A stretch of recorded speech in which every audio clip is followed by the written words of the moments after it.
Hi, my name is Dr. Ruth Walker. I'm an assistant professor at the University of Tennessee at Chattanooga, and it is my pleasure to introduce our next speaker for our Qualitative Methods Speaker Series. Dr. Leia Cain is an assistant professor of evaluation statistics and methodology at the University of Tennessee in Knoxville. She's part of the Department of Educational Psychology and Counseling there.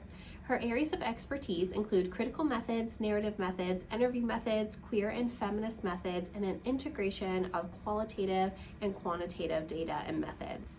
She has several publications utilizing narrative research methods with articles demonstrating how this method can be used to share stories of the LGBTQ population. Her research utilizes qualitative and mixed methods. She's a member and a leader with the American Educational Research Association Mixed Methods Special Interest Group and the Mixed Methods International Research Associations Committee. Additionally, she has spoken at conferences nationally and internationally on these topics. We are so incredibly fortunate to have her with us today to walk us through and introduce us to mixed methods and give us more information on this topic. Hi, everybody. It is so great to join y'all today from Knoxville. I have sort of prepared what I think of as like a Mixed Methods 101 kind of presentation to give you some of the basics and talk about some of the reasons why we might use mixed methods. Like I said earlier, please feel free at any time to ask questions either in the chat or if you want to do it verbally, if you're on your laptop. I really love engaged, involved discussion. So I'm absolutely open. Please also let me know if I'm going too fast or if you have questions about something that's not clear, interrupt me at any time. I'm definitely not a super formal person. So we can make this as much of a chat about mixed methods as y'all are comfortable with. Okay. So like I said, I'm going to kind of go over what I consider to be Mixed Methods 101. The next few slides that kind of constitute that portion of today's agenda are just chock full of resources. And a lot of times I'm not even going to go through every single bullet point on them, but I wanted you to have this information in case you would like to do some research on your own later. We'll then talk about why we use mixed methods and then sort of wrap up with thinking about different mental models and just like philosophies of research that make sense with using mixed methods. Let's start with the MMR 101. So this is going to be a lot of our basic building blocks for mixed methods. Who's doing it? What are they doing? Where? Etc. So one of the very first things to sort of grapple with is the fact that there are two competing definitions for mixed methods research. The first one is the integration of qualitative and quantitative data. And this is the definition that the Mixed Methods International Research Association uses and the definition that our leading mixed methods journals use. You got to have quant and qual together and integrate them. But historically, we have also seen people use the phrase mixed methods to refer to what might otherwise be called multiple methods. So that would be combining multiple quant methods or combining multiple qual methods. This has been really pushed back on in the past 20 years or so, but since we do still have people who were using the term mixed methods that way 30 years ago who are still working, you will still see this come up. So anytime you're in a space that's talking about mixed methods, it's a really good idea to check in and see which version of this definition they're going with. There is a lot of drama between the two groups, but I do think that as the field continues to move forward in the coming years and decades, that we'll see the use of multiple methods definition sort of drop off, and it will just focus on quant and qual. These are, to my knowledge, the most active mixed methods professional organizations. So MIRA, the Mixed Methods International Research Association, is probably the most involved. They are some of the best people you could ever meet. They have the best conferences. You can go all over the world to present for MIRA. They're also very welcoming to graduate students, and The thing that I really like about Mira is that they're really, really dedicated to education and to teaching people about mixed methods. As of our last survey of US universities 2 years ago, there were only 13 universities that had official mixed methods classes on the books. So this is still something that a lot of people are having to teach themselves. And so Mira has just accumulated and created a ton of resources. So that way people like me, who I did not have a formal mixed methods course, can kind of guide our own learning. I do think we will see a greater increase in mixed methods courses in the future. I am currently teaching one at UT Knoxville. Um, and I'm hoping we continue to go that way. I've listed some of the chapters for you in case you're interested. Even though we are based in the United States, the different chapters for Mira welcome people from anywhere. So I am very involved with Japan's Society for Mixed Methods, for example, which is a chapter of Mira. I always joke that the best country on this list is grad students, because that's the only chapter that we have that's not named after a country or a region. But all of the people involved in all of these chapters are amazing. And people are always so excited to have scholars from the US and grad students from the US get involved. So if any of these areas interest you and you're interested in learning more about mixed methods, I would definitely recommend looking them up. And then I know that y'all are not education, whereas I'm more educational psychology, but AERA, the American Educational Research Association, does have a very active mixed methods group as well. And the beautiful thing about both of these sort of professional orgs that I'm highlighting for you is that they're research focused. And I always tell people, and I'm kind of biased since I did study research methods, that research is sort of like the common language that connects all content fields. So if you've got research methods knowledge, you can sort of walk into other spaces that you don't have the content background in and still be able to have conversations and understand the kind of work that they're doing. So both Mira and AERA's mixed methods groups have people from like every field you could possibly imagine, and both have presentations on mixed methods work from every field you could imagine. So definitely check those out. This is one of those slides where I'm not going to read through all of the bullet points. I know that you can all read, that's why you're here in grad school. But here are some of the names of our biggest published mixed methods scholars, and also the people who are kind of the most involved in the mixed methods methodological community. Definitely, these names are going to be cited in any mixed methods article that you read. These are the people who are going to be giving talks if you go to any sort of mixed methods event, and they represent just a wealth of various fields, which I think is also really cool. So this is mostly a reference slide for y'all to check out later. Some of the free resources, since like I mentioned, only 13 universities had official mixed methods courses on the books, so a lot of us do have to teach ourselves.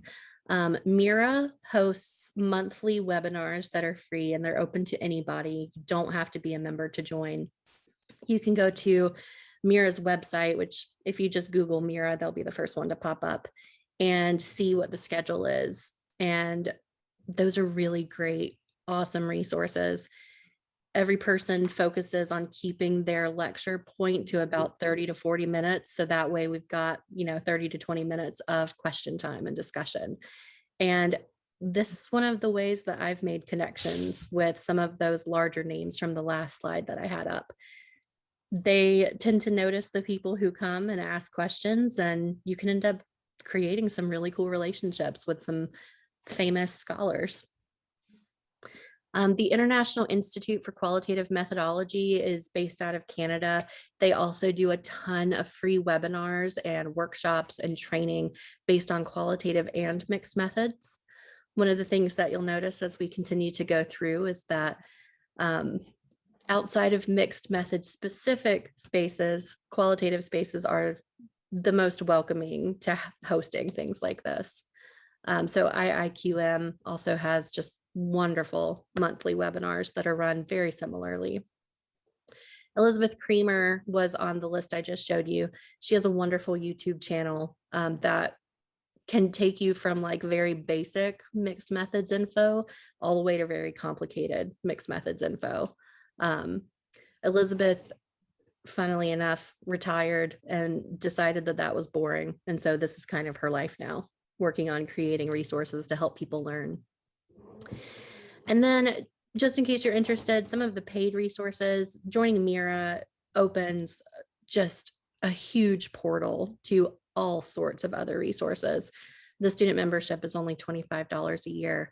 You'll have access to all past Mira webinar recordings, as well as their MOOC, which if you're not familiar with that term, it's a massive online something course. That's terrible of me to not remember the other O, but basically it's kind of like going into an asynchronous course on Canvas or whatever learning system you use and getting to see different people talk through different mixed methods topics. Their 8 to 10 modules per season always includes half introductory modules and half advanced modules, and you're welcome to complete any of them in whatever order. This is the best resource on this entire list, to be honest with you, is that MOOC, especially since they always have new seasons coming out.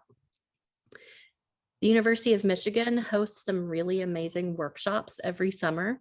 They're a little on the pricey side, but they are absolutely worth it if you can find a funding opportunity, or if you are fortunate enough to be independently wealthy and cover it. Great, great opportunity. And then maybe a bit closer to us, UNC Chapel Hill has a qualitative research summer intensive that always includes at least 1 or 2 mixed methods workshops as well. You can do multi-day workshops, single-day workshops, anything like that. These are some of the top journals. So the Journal of Mixed Methods Research, JMMR, is the absolute top of just broadly defined mixed methods research. So we're definitely looking at that quant and qual integration there, but they represent all fields. So you can find all sorts of stuff there. We also have the International Journal of Multiple Research Approaches, which is a lower ranked journal than JMMR, but they publish more often. They're a bit easier to publish in if you've got mixed methods work that you're interested in sending out. IJMRA is just a great journal, and I've published a couple of times in there. And the thing that I like best about them is that they give incredible feedback. I've never had my papers torn apart in a good way anywhere else to the extent that they do it. And then qualitative inquiry and the qualitative report also have a lot of mixed methods in them. Before JMMR came out and IJMRA came out, we would pretty much only see mixed methods articles in qualitative spaces, so different qualitative journals. And then just here are some of the conferences that you can get involved in and about the time that they meet. Mira meets globally on even numbered years, and their chapter affiliates meet on odd numbered years. Japan Society for Mixed Methods Research does a really, really great job at having sessions in English and in Japanese, and also has a lot of great resources to help you get to Japan if you think that that might be a little out of your budget. The Caribbean chapter, they are just amazing, super sweet people. I've not joined a European chapter conference yet, but as you can see here, July 22 will be in Barcelona. And so I am crossing my fingers and hoping that I can go check out the European chapter then. AERA is in April and TQR is in January. All right, so now that we're past sort of like the info dump part of today, I want to get into talking about why we would use mixed methods. And before I give you my reasons and what the literature says, I'd love just to get some of your thoughts. So if you could take about 2 minutes just to jot down a couple of thoughts about why you think mixed methods might be useful. Or if you feel like mixed methods sounds like a terrible thing, that's totally fine too. Your opinions are valid. Jot down a thought about why. Audrey says quantitative is great for finding connections, but qualitative allows for more in-depth data. Using the two together can provide insight into the phenomenon that we might not have to access to. Absolutely. Combining those strengths of the finding connections and patterns in quant versus the in-depth qual, absolutely great reason. When you want to collect aggregate data on something, but you can use quotes for more personal stories, absolutely. What Stephanie is getting to there is what I tend to consider as sort of the quant being able to provide contextual information about larger population patterns to our sort of qualitative stories and quotes. Absolutely. Luke mentioned cross-validation. Absolutely a very, very popular reason to use mixed methods. One of my colleagues at my previous institution, she did educational-based research, and she did this really amazing intervention to encourage cross-cultural friendships.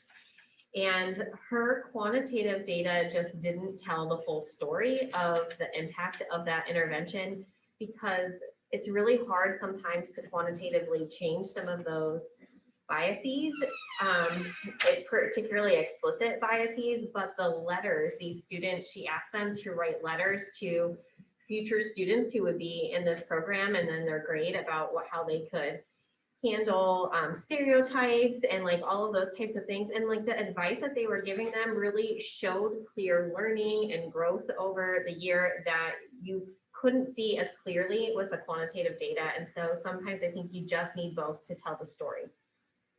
Absolutely. That sounds like an amazing study. Scott mentioning expanding on and contextualizing quant findings. Absolutely. So just as I mentioned that you can use quant data to contextualize how frequent qualitative data is occurring, you can also sort of do that the other way around and have qual expand upon some of those quant findings. Like, why is this happening? Or in the example that Dr. Walker just shared, we're not seeing quantitative growth, but sort of internally, we just sort of know in our gut that growth happened. Maybe qualitative is a better way to explain that. These are all really great reasons. Let me tell you some of mine. So here's what really brought me to mixed methods whenever I was in my doctoral program. I love that mixed methods combines the strengths of qual and quant, and then similarly helps us sort of overcome some of the weaknesses of each mono method when it's being used alone. But then the thing that really drove me personally to mixed methods was this argument that's made by Patricia Hill Collins, who, if you've not read her, she's amazing. She's one of the best people to ever walk this earth. I'm a bit of a fangirl. But Patricia Hill Collins argues that mixed methods allows us to speak the language of those in power, which tends to be quant. Our administrations tend to want numbers. A lot of higher administrations, for example, in schools, in universities, in organizations, you can come to them with qual data and they're going to be like, okay, but where's the real data? Because they think that numbers is like all that matters. So you're able to speak that language of power, but then use the qual to bring in and elevate voices of marginalized populations. So for me and for Patricia Hill Collins, mixed methods, the use of it is really about social justice and about trying to achieve change in a meaningful way. So her exact quote here, she says, challenging power structures from inside and working cracks in the system requires learning to speak multiple languages of power convincingly. This is from one of her best articles. You've got the link there if you want to check it out. And you can tell I used this slide in my class. Sorry about the reference to the book I mentioned last week. Sorry about that. Her book on intellectual activism is just if I could have every grad student in every field read one book while they were in grad school, it would be this on intellectual activism. Just incredible work. So this really is what drove me.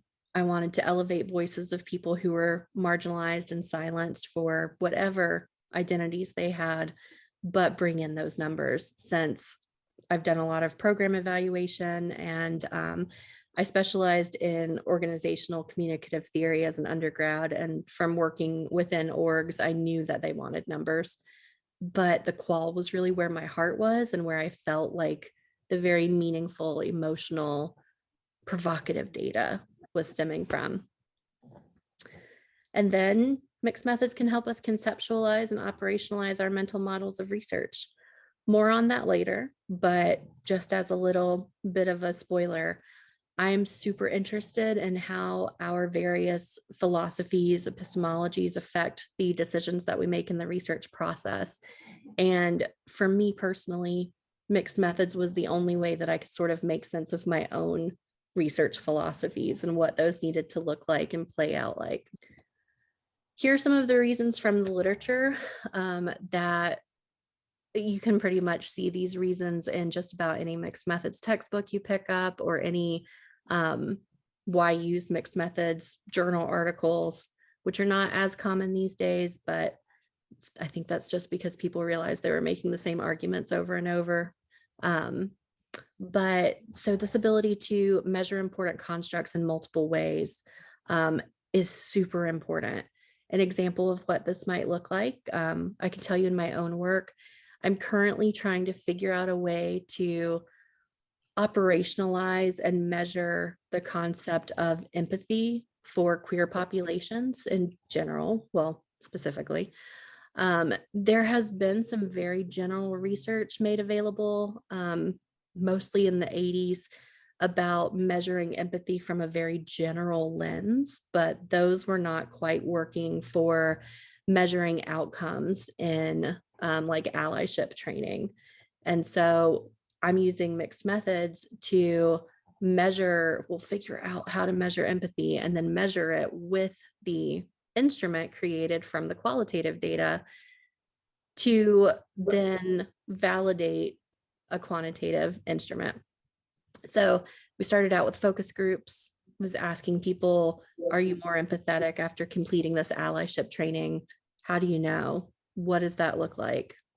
Where were you before and where were you now? And what does that growth look like? These are all questions that you absolutely could not get to in quantitative ways. But I took their responses and created a scale out of it. And we're currently in the expert review phase. So we created this instrument. We've sent it out to survey experts, to LGBT topic experts, to see what is their feedback. And we're waiting for that to come in. After we get that feedback, which will be a mix of quant and qual, honestly, then we'll move on to the pure quantitative phase of the project, where we actually start having people fill out the instrument, and we'll be doing different item response theory tests to validate. And yeah, so that's pretty cool. So we're measuring empathy multiple ways through this qualitative portion and through this quantitative portion. Qualitative informs the quant, but we also have to test out all the quant. You can use multiple methods within research. So we've already had some really good examples of that when Dr. Walker shared. We weren't quite seeing that growth in the quant side, so we needed to bring in that qual side. You can plan multiple interconnected studies, which is really, really neat to look at the same topic from various phases and various ways of looking at it. That is one of my favorite things to do. You can synthesize multiple studies conducted outside. So there are just mixed methods literature reviews, which sounds really weird. I know, I feel it whenever I say those words out loud too. But an example of this, a few years ago, I worked with a team of doc students, and we went through a lot of different published literature. We took a random sample of about almost 1,200, 1,300 articles that used mixed methods that were published over the 5 years leading up to the study year. And we analyzed those articles for mentions of ethical considerations and epistemological commitments. And we found that the vast majority of these articles did not talk about either. So that is one thing that we need to work on in the mixed methods community. But we had to use a combination of like this quantitative sampling, this quantitative random pulling of articles, sort of like this quantitative framing of what we were doing, and then qualitatively analyze the articles themselves that were published. Does that make sense? So it's like weird mixed methods lit review thing. It was a fun project. It was a lot of reading, but it was a fun project. Let's see, number 5. So constructing complex multivariate causal models instead of simple univariate ones. This is huge. We're always hammering on the fact that correlation does not imply causation, right? I'm sure you've all heard that by now.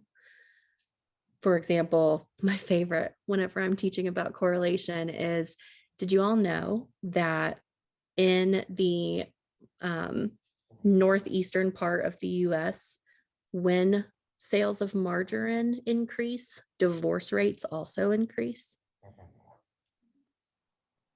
There's obviously people are not getting divorced because their spouse brought home fake butter, right? Like that would be ridiculous.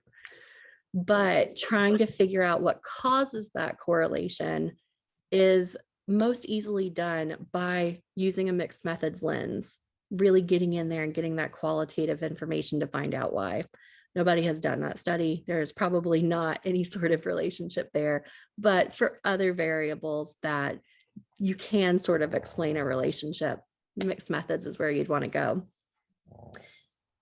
Mixed methods also allows you to competitively test multiple models. So looking at rival hypotheses, looking at maybe experimental designs where you know that things are happening, but is this option better than this option in those experiments? Mixed methods is going to be a great way to figure that out.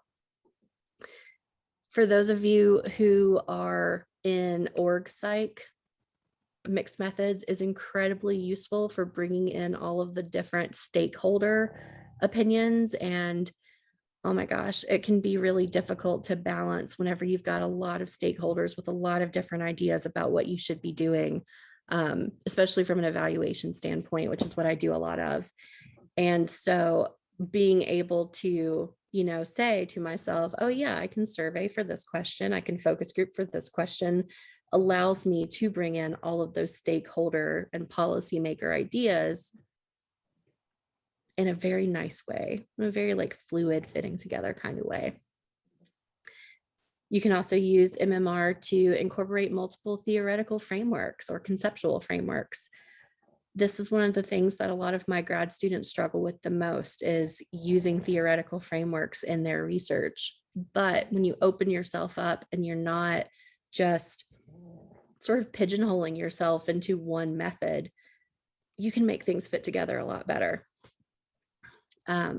Using multiple analyses and multiple analysts to examine important data sets could be really useful, especially, and I think this number 9 gets into the teamwork aspect of a lot of mixed methods research, bringing in people with different specializations that can complement your own and maybe do some of the complicated stuff you might not be able to do yet is super helpful. And mixed methods sort of provides us with a framework of collaboration. And then implementing multi-targeted research that processes many different issues. So I think this also kind of speaks to what Dr. Walker shared earlier about her colleague who was doing the intercultural friendship thing.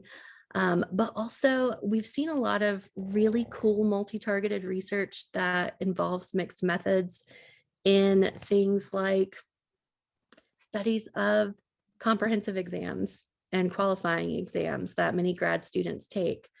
What are the purposes of these, but also what do other people think the purposes of them are? What do documents say? It just gives us like a way to combine a lot of different data sources to examine a single issue. So then let's now kind of jump into this idea of mental models. So the two biggest buzzwords in mixed methods are really focusing on fluidity. So this ability to sort of like move between quant and qual, but also complexity. This idea that we need complex solutions for complex problems, but we can't get to those if we're not doing complex research in the middle. I want you to take another minute or two and just jot down, what do you think the purpose of conducting social research is? This will likely align with your epistemological beliefs, but it also might not. But why do research? And once you've sort of got a thought down about why are you doing research anyway, I'd like you to think about how might mixed methods fit into your reason for doing research. If it does, then it might not. So Melissa says, to understand the social world around us on a deeper level and to make connections between ideas, mixed methods can be used in my current research to understand why and how people are faking their behavior on a concussion baseline assessment. Oh, Melissa, that sounds fascinating. William says, to reconcile ideals with reality and society, MMR might help clarify outcomes related to disparate treatment and impact. How are policies and ideals affecting groups and ideas in practice? Love that, especially since so many policies and ideals can affect different groups of people and populations in different ways. Audrey says, I believe that psychology is one of the most pervasive sciences and is an aspect of our everyday lives. Yes, Audrey, me too. Therefore, we should learn what we can to explain our behavior. Also, the scientific method is fun. Mixed methods can be used in my research to help determine the root cause of anxiety disorders to help therapists better understand their clients. This is beautiful. So yeah, so here's a few examples then of how your classmates are sort of conceptualizing and sort of working on their own mental models. Let me tell you, the probably most popular way of conceptualizing mixed methods and how they fit together within the mixed methods research is this idea of 1 + 1 = 3. And the first time I saw that on a t-shirt, because you know academics love to have like our weird culty t-shirts, I was like, pretty sure that's not how math works. Where did these people get their PhDs? I have questions. But then I really started engaging in the conversations and talking about it. And so the 1 + 1 = 3 thing really alludes to what we were talking about earlier, with the idea that by integrating quantitative and qualitative data together, we are creating something that is more than what either method can achieve on its own. So integration is a really important key part there. There are unfortunately studies that claim to be mixed methods that just report out on quant data and then report out on qual data and really don't make those connections. And mixed methods researchers would argue that that's more of a 1 + 1 = 2, because you're just presenting, here are my quant findings, here are my qual findings. But the idea and the action of integrating that data and bringing it together and looking across all of your quant and qual data to see what kind of larger inferences you can draw from that evidence is where we get to that 3. So it's greater than the sum of its parts. So this is sort of the more like academic way of saying what I just told you in summary. But Fetters and Freshwater published this article in 2015, and they really started pulling apart this idea of 1 + 1 = 3. So I'll give you a second in case you would like to read this quote. It's very long, so I will not read it to you. But there's also a link to the article in case you would like to read more about this concept.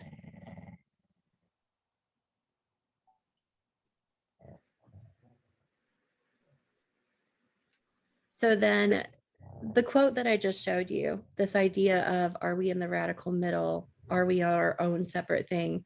Is one that is still very, very debated amongst mixed methods researchers. So I put together these two sort of visual representations of that argument. Are we just in the middle? Are we the radical middle between qual and quant?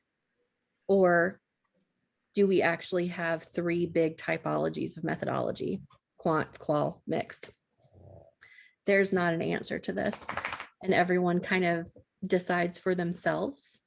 But I did want to make sure that I presented these to say that since there's not one right answer, I do think it's fair to argue that both of these ways of thinking about mixed methods are correct. So figuring out what you personally believe is really important. Here's kind of what I believe, which I don't feel is super represented in either of those visual models. I think that data is data. I really don't enjoy binaries. In any aspect of life, it ends up being a joke in all of my classes. Actually, my students are always like, oh, Dr. Cain's talking about busting binaries again. But it's part of what drew me to mixed methods. I don't think that it's important to label data as quantitative or qualitative unless doing so is going to help you communicate something to someone else. So I do still use the terms, but like data is data. Use whatever makes sense to analyze it. This is a big argument made by Tony Owumbuzzi. This quote is from a speech that he gave that I was able to be at in Trinidad and Tobago. But he also publishes about this a lot as well. This idea that you just need to use whatever. We don't need to spend so much time worrying about the methodological label. We need to figure out what is our research question and what is the best way to answer that research question. This sort of thinking has really given birth to this epistemological label of pragmatism. And pragmatism really is all about figuring out whatever works. So I tend to think of pragmatism as a very fluid thing. This idea of epistemologies, what we value, it all really boils down to what we personally believe the nature of truth and reality are. You kind of need to be able to understand what you consider to be true in reality in order to effectively do research. So to summarize it very quickly, for some people, that means pursuing what we would call post-positivist research, where the goal is to be objective and to find the truth. People who wear that kind of post-positivist hat most often go to quantitative. They're driven to that. The idea of something is either statistically significant or it's not. Like that's just fact. It's there or it's not. Versus what we see a lot more in qualitative research tends to be more of what we would call almost interpretivist or constructivist. That is the idea that maybe there's not an absolute truth. Maybe every individual person has their own truth.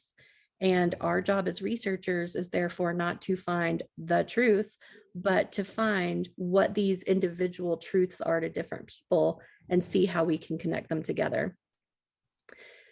Pragmatism is like, yeah, both of those things make sense. We might use those things in different situations. So yeah, some days I might put on my post-positivist hat and like tell you if something is statistically significant. Some days I might be like, truth is not real. Truth does not exist. What does everyone else think?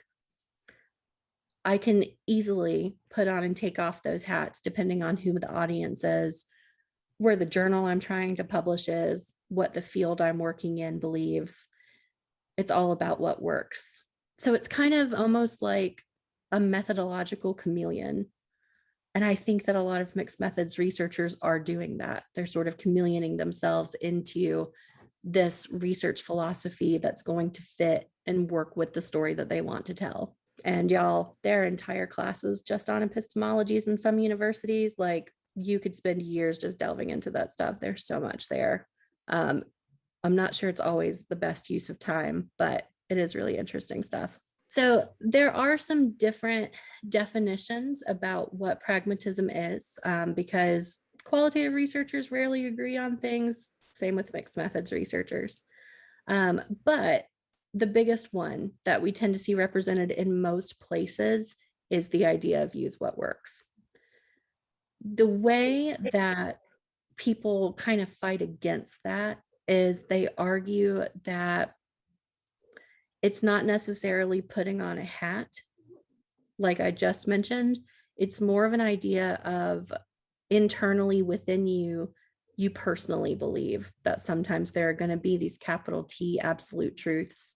Sometimes there are going to be a lot of little t truths that fit together from the other end of that spectrum. And you've just got to sort of feel it out. So either this happens as an exact choice or it happens as just part of who you are as a researcher. But pragmatists are going to argue that they're going to use whatever epistemological, which you can also just read that as philosophical, whatever sort of research philosophy works in that moment, whatever method works in that moment, be it quant qual or mixed or any of those specifics within those.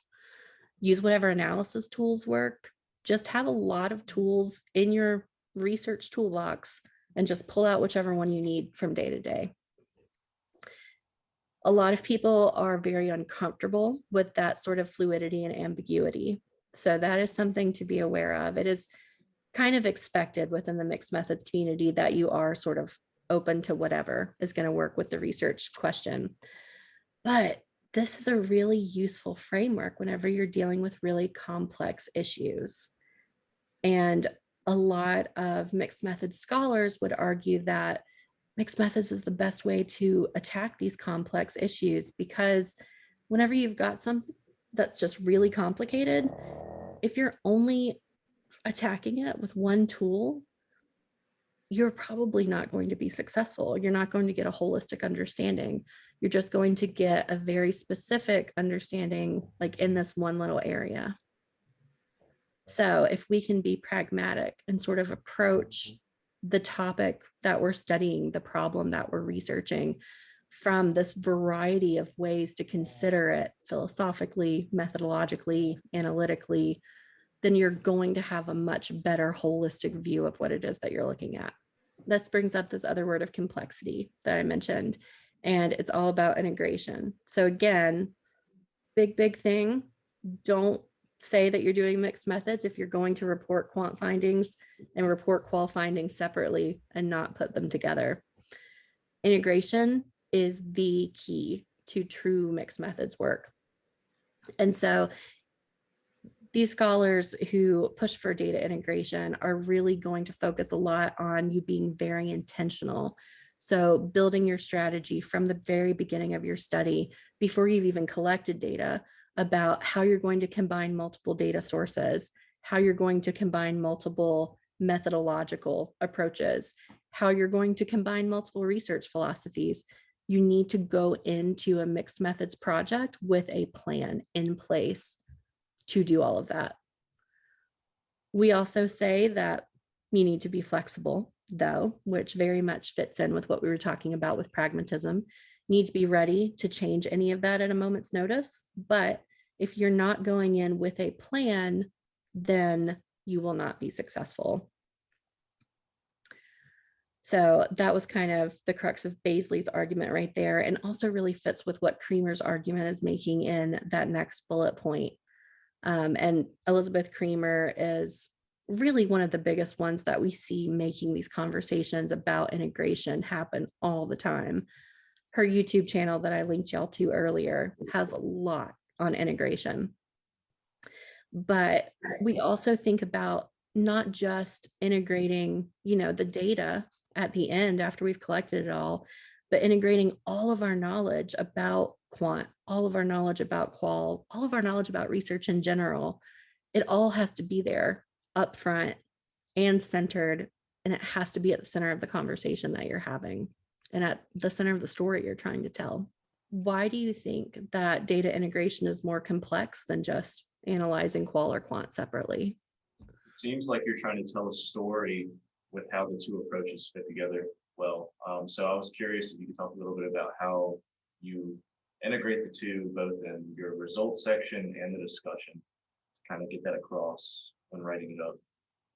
Absolutely. That's a great question. So there's a lot of different ways to do that, of course. I think that the most common way, and the way that I enjoy the most personally, is in my discussion section in particular. I don't really even use the labels of quant and qual whatsoever. I don't explain the quant data first and the qual data second. I just start talking about the major themes in the data. And I will say, you know, the first theme was this. And in the findings, I had explained how this theme was gotten to through focus groups and surveys. But here in our discussion, it's all about connecting our findings back to the literature.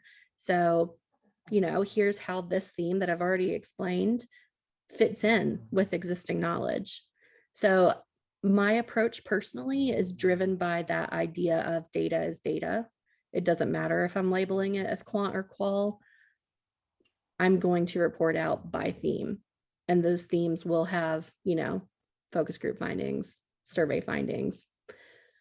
We also will end up doing this in our analysis section and our discussion sections by using what we call joint displays, which are like tables and graphs and figures that combine quant and qual on the same thing. So that might look like having a table with quantitative survey responses, and then in the column next to the survey results, having quotes from interviews or focus groups that really connect with whatever that statistically significant number was, to kind of conceptualize it more, give it more life in the same table. I'm wondering personally, because I see a lot of studies in psych that are using two different types of data to talk about their study, but they're answering different research questions. So like the quant data is answering research question 1, the qual data is answering research question 2. So would you conceptualize those type of studies not as mixed methods then, but as research studies using two methods? I think that depends. If they never sort of crossed the quant qual divide there between those research questions, if they never talked about like larger patterns, larger inferences, larger sort of applications of what we can do with the knowledge that we found together, then the mixed methods community would not necessarily call it mixed methods because it wasn't integrated. But sometimes you do report out the quant and qual separately because they did answer separate questions. The integration key there is then what I was just talking about using that discussion section, especially to explore what that knowledge means once you can put it together. I had a question going back to the, I guess, the philosophical epistemological approach that you take to the research. I think that's very interesting, and I'm glad you included it in the presentation. My question is mostly when you're teaching these classes, is that something that you start off with, that kind of lecture, or is that, how do you integrate that in your teaching? It is. I have a personal bias that research philosophies are incredibly important. So I tend to spend the first quarter of a semester talking about them, regardless of if I'm teaching quant, qual, or mixed methods. Each of those sort of large methodological categories has its own epistemological beliefs that tend to work within them, though epistemologies can encompass all three. It's kind of like no matter what method you're working in, there are assumptions you have to go along with. And so I tend to think that the assumptions need to be discussed. So I do spend time on that in class. It always surprises my stats students that I'm like, yeah, we're not even touching numbers for the first couple of weeks. We're just talking about assumptions. What do you have to believe that this is meaningful? Or a narrative. I know that Dr. Walker mentioned earlier that I do a lot of narrative. It is my favorite way to engage in the research process. So if y'all have talked about narrative and I can tell you anything about that, I'm also open.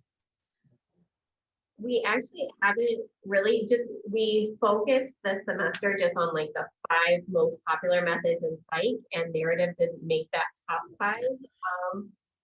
So yeah, I guess in narrative is not super common, at least in IO or in most like psych science, where most of those students are going to in those subdisciplines in psych.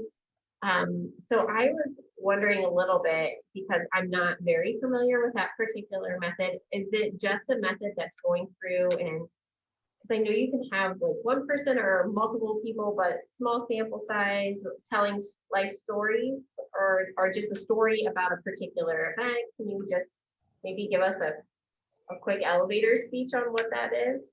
Yeah, sure. Well, first off, there are so many different ways to do narrative methods. I'm actually teaching an entire course just on narrative this coming summer.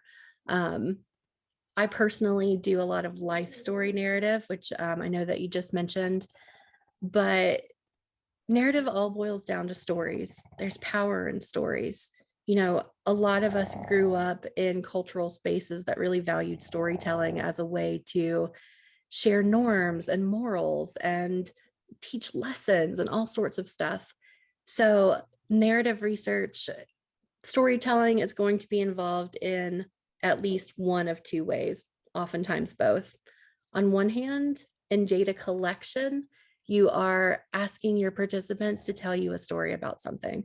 So tell me a story about a time that you felt blank, whatever. And then on the analysis side, you can do a lot with those stories. You can code them, you can do non-coding thematic analysis, you can do all sorts of stuff. Or you can tell stories. And so there's a process called narrative construction that a lot of narrative researchers will use, where they take the stories that the participants told them and they use the participants' words as much as possible to sort of shape it into an easier to consume story. What I mean by that is that a lot of times, if you ask someone to tell you a story, they are going to jump around. They're going to get to a point and then they're going to say, oh, but I totally forgot to mention this other thing. And they're going to go back. So sort of chronologically ordering stories to be in a format that makes sense can be restorying. Other narrative researchers will take like the multiple stories from their participants and then restructure them to be one story that represents everyone that they interviewed. The life story narrative that we mentioned is my personal favorite. So when I have a research question, let me just tell you an example because that makes more sense to me. I did a very large data gathering session a couple of years ago where I interviewed transgender college students who had transitioned or were transitioning while they were in college. My purpose there was that I wanted to know what universities can do to better support these students at this time. But because of my research philosophy, I felt like I couldn't just ask about the transition period. I wanted to ask about their entire life story, beginning to present, so that way I could understand the larger context that was at play and affecting those stories. So this is a lot of data and it's going to sound a little scary to some of you, I'm sure. But between our 9 participants, we conducted at least 3 interviews with each person. The lowest amount of recorded interview time we had was 4 hours, and the highest amount was 14 hours. So we spent a lot of time with each of these people. And life story narratives tend to be structured similarly. We would start out by saying, imagine that you wrote a book about your life and it's broken up into 5 to 7 chapters. What would those chapters be called? Give the participant a few minutes, they write down their chapter names, and then you literally start with chapter 1 and you're like, all right, chapter 1, you called it the beginning. What happens in that chapter? Tell me the story. And then we just sort of go from there. You can bring in literary analyses if you'd like. I was never one for literary analyses, so I'm not the kind of researcher who's like, here is the rising action and the falling action. But instead, I was very interested in, what are the threads that weave across their entire life story and become like extra important in the transition period.